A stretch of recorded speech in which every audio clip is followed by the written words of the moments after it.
Assalamualaikum warahmatullahi wabarakatuh.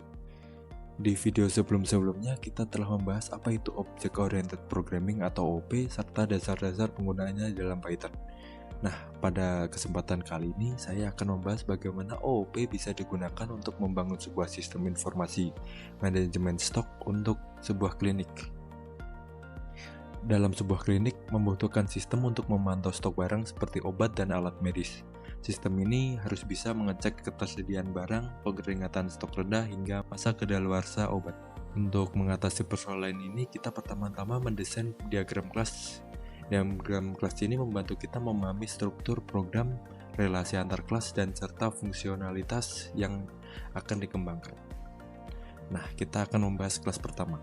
Di kelas pertama adalah barang medis, yang adalah dasar dari seluruh jenis barang di klinik, seperti obat dan alat medis.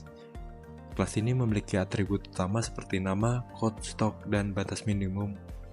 Atribut batas minimum berguna untuk memberi peringatan jika stok barang terlalu rendah.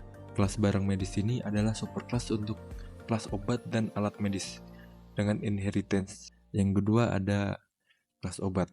Kelas obat menambahkan fitur seperti dosis dan expire. Metode cek kedaluarsa memastikan obat tidak digunakan setelah tanggal kedaluarsa. Lalu yang ketiga ada kelas alat medis. Kelas alat medis menambahkan atribut jenis alat. Atribut ini berguna untuk mengidentifikasi tipe alat medis, misalnya termometer, jarum suntik, atau yang lainnya. Selanjutnya ada kelas supplier.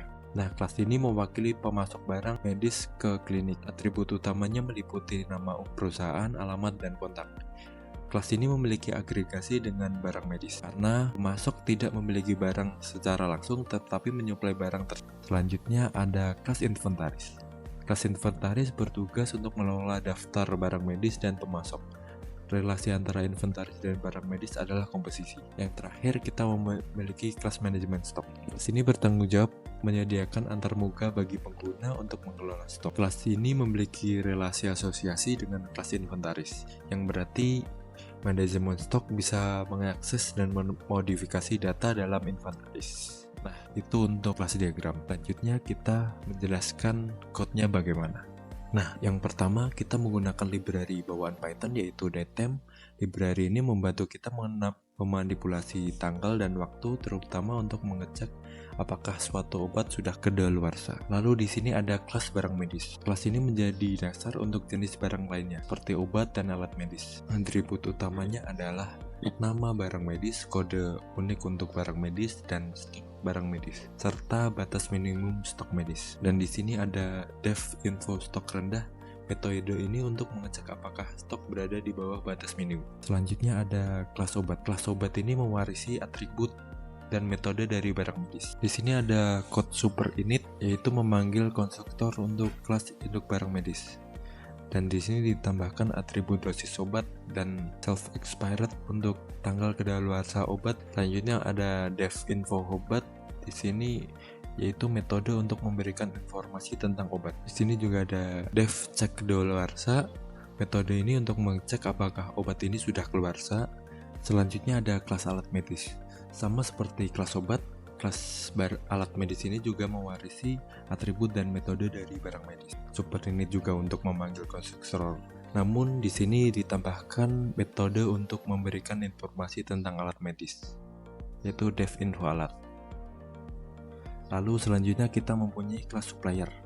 Kelas supplier ini mewakili pemasok dari barang medis yang memiliki atribut seperti nama perusahaan, alamat perusahaan, serta kontak atau email perusahaan yang memasok barang medis ke klinik ini. Di sini juga ada self barang, yaitu untuk mendaftarkan barang medis yang telah disediakan pemasok.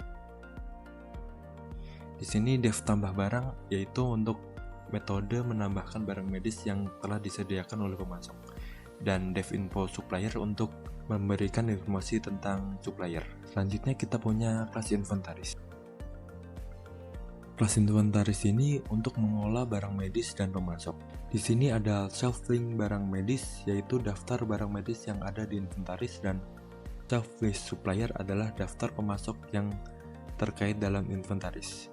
Di sini juga ada dev tambah barang, metode untuk menambahkan barang medis ke inventaris, dan dev cek stok rendah untuk metode mengecek barang dengan stok di bawah batas minimum.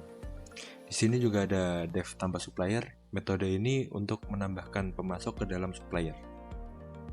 Selanjutnya ada dev info stock. Metode ini menampilkan informasi semua stok yang ada dalam barang medis. Nah, selanjutnya adalah class management stock.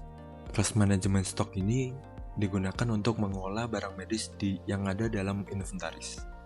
Kita punya self inventaris, yaitu referensi ke objek inventaris untuk mengelola barang medis. Dan di sini ada dev tambah stok barang, yaitu metode untuk menambahkan stok barang medis berdasarkan kode barang. Lalu juga ada dev pakai barang, yaitu metode untuk menggunakan stok barang medis berdasarkan kode barang. Di sini semuanya menggunakan loop ya.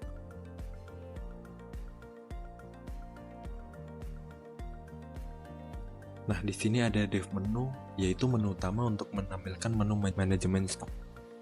Nah, di menu manajemen stok ini kita memiliki beberapa pilihan menu ya. Yang pertama yaitu pakai barang, kedua tambah stok barang, ketiga cek stok barang, dan keempat info stok barang. Dan kelima cek kedaluarsa. Dan yang terakhir yaitu keluar. Untuk pilihan atau input pilih menu ini kita menggunakan if else. Sekarang ada database. Di database ini kita mempunyai database barang medis. Di sini kita mempunyai obat 1, obat 2, obat 3, alat 1, alat 2, alat 3. Dan juga kita mempunyai database-nya supplier, yaitu supplier 1, supplier 2, supplier 3. Dan juga database inventaris. Di sini inventaris untuk menambahkan barang dari barang medis. Lalu selanjutnya kita mendemokan program.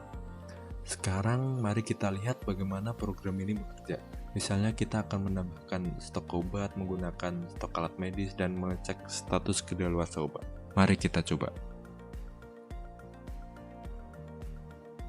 Yang pertama-tama kita run dulu. Di sini ada menu manajemen stok menu untuk mengeluarkan menu utamanya. Misalkan kita di sini mau memakai barang. Misal kodenya kita cek dulu di database. Misal kita mau menggunakan paracetamol, di sini ada sebuah kode yaitu O001 untuk paracetamol. Nah, coba.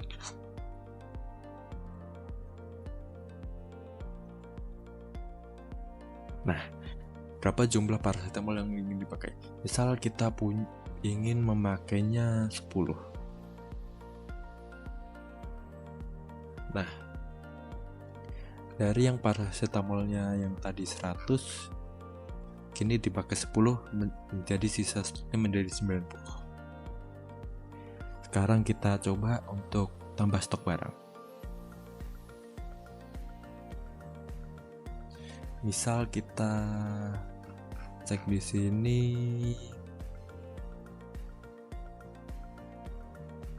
amoxicillin. Di sini stoknya 75.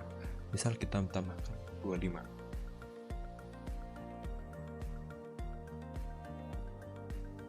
Misal kita tambahkan 25. Nah, stoknya akan menjadi 100. Nah, sekarang kita mencoba untuk cek stok rendah. Kita pencet 3. Nah, di sini tidak keluar apa-apa karena tidak ada stok yang rendah. Kita simulasikan jika ada stok rendah. Kita pakai barang dulu.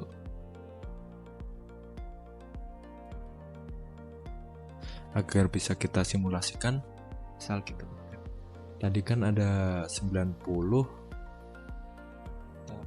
Cek 85. Nah, langsung saja kita cek stok rendah. Nah, di sini muncul peringatan stok paracetamol rendah. Stok saat ini adalah 5 dan batas minimumnya 10. Selanjutnya kita pilih menu nomor 4 untuk info stok, maka akan keluar semua info stoknya. Di sini ada paracetamol, amoxicillin, omeprazole, suntik, masker, dan stetoskop. Nah, yang terakhir kita mengecek kedaluarsa. Coba kita cek kedaluarsa untuk obat omeprazole dengan kode 003. Omeprazole udah kedaluarsa pada tahun 2023 bulan Desember tanggal 15. Karena di sini saya menyetingnya begitu. Nah, di sini untuk tanggal kedaluarsanya. Dan yang terakhir adalah menu keluar.